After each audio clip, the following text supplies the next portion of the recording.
এখানে আসছি গোস্ত কেনার জন্য। 80 থেকে এখানে গোস্তর থেকে আড্ডির দাম বেশি। 2 কেজি গোস্তই বলে 3000 টাকা, তো আমরা কীভাবে কিনবো? এখানে ওদের দোকানে গেছি, ওরা বলে রানের গোস্ত 1200 টাকা। রোজার আগে এই কোরবানের আগে বাচ্চা রানের গোস্ত 950 1000 করে, তো আমরা কীভাবে কিনবো? এখানে ফেনা আড্ডি বাড্ডি সব কিছু মিলাই দিচ্ছে 1000 করে, 1200 1300 1400 যে লেবার চিল্লে দাম নিচ্ছে, তো আমরা কীভাবে কিনবো এখানে? এখানে গোস্ত কিনতে আমরা তো সামর্থ্য না গোস্ত কোরবান দেওয়ার। আমাদের এই জায়গায় আসছে এই জন্য গোস্ত কেনার জন্য 1200 2000 টাকা নিয়ে আসছে গোস্ত কেনার জন্য, একবেলা সিন্নির গোস্ত খাওয়ার জন্য আসছে কিনা। কারণ আমাদের তো সামর্থ্য না যে আমরা 20,000 30,000 টাকা দিয়ে 20-30,000 টাকা দিয়ে ভাগে কোরবান দেবো, এরকম টাকা আমাদের থেকে নেই। ওই জন্য আসছি এখানে, মনে করছি কিছু কম রেটে পাবো গোস্ত কেনার। কম রেটে পাচ্ছি না, আর উল্টা একজনে চাচ্ছে আর 10 জনে যাই ওখানে খাপ মারছে, তো কীভাবে কিনবো আমরা? কেনার জন্য আমাদের এই জন্য কিনতে পারতেছি না, ঘুরতেছি আর কি। আসছিলাম মাংস কেনার জন্য। এখানে মনে করেন যে এক অবস্থা, মাংস কিনা তো যাবে না, বরং যে রেট চেকতেছে 1 কেজি মাংস হবে না, দাম চাইতেছে 5000 টাকা। আবার বলতেছে যে কেজি মাপা হলে এরকম দিবে, আবার টিয়া হইলে ডাইরেক্ট কেজি মাপায় 1200 টাকা, তারপরে টিয়া হইলে 5000 টাকা। এটা কোন ধরনের মাংস হবে না? 2 কেজি 5000 টাকা কোন হিসাবে চাই? তো 4টা বাজে এখনো গোস্ত কিনতে পারি নাই, কিন্তু বাচ্চা কাচ্চা করে একটু গোস্ত দিতে পারি নাই।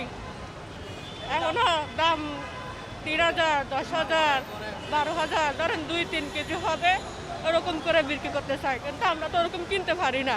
খাই গেলে আমাদের কাছে আছে 1000 1500, তার উপর আমরা কিনতে পারি না, কিন্তু এখানে অনেক দাম, কিনতে পারি না। সারাদিন 2 গরু কাজ করছি, গরুর কামের টাকা হয়েছে 12,000 টাকা, ওরা দালালে 2,000 টাকা খাইছে। আমি মাংস এগুলো পাইছি দেখেন, তেল মরিচ কিছু নাই, জন্য টাকা শর্ট। বাড়িতে যাবো, বাড়ি যাওয়ার জন্য আমি এগুলো ব্যস্ত হয়েছি আমার। আলহামদুলিল্লাহ ভালো নিছি, মাংস গরিবের মাংস নিছি। আজকে কোরবানের দিন, অন্তত বউ বাচ্চাদেরকে এক টুকরো মাংস না খাওয়াইতে পারলে কেমন হইব? তাই যারা গরিব অসহায়দের জন্য এখানে বাজার, তাই আমরা আসছি, অন্তত কিছু নিছি। আমরা দোয়া করি। বিক্রি মাংস বানাইছি, ওটা বিক্রি করতেছি, এখনো বিক্রি হয় নাই। আশা করি যদি বিক্রি হয়, না হলে বাসা নিয়ে যাবো। কেজি নিয়েছি 450 টাকা দিয়ে, আর আধা কেজি নিয়েছি 200 টাকা দিয়ে। আরও নেব, মাংসের দাম বেশি, নিতে পারতেছি না। হ্যাঁ, আমরা কোরবান দিই নেই, কাজ করি নেই শরমে, এখন এখান থেকে কিনে নিচ্ছি। এখন এখানে মাংসের দাম বেশি, আর একটু কম হলে ভালো হইতো, তাহলে আমরা সাধারণ মানুষ খেতে পারতাম।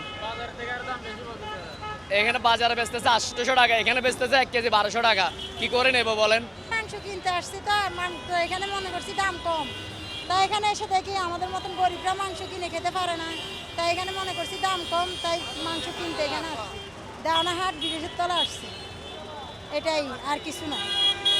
আমরা কোরবানি দিতে পারি না, আমাদের বাচ্চারা খাওয়ার জন্য আল্লাহ রাস্তায় মাংস এখানে দেয়, সেই জন্য কিনতে আসছি এখানে। আর কি এখন কি করবে, আমাদের বাচ্চাটাকে খাওয়াতে হবে।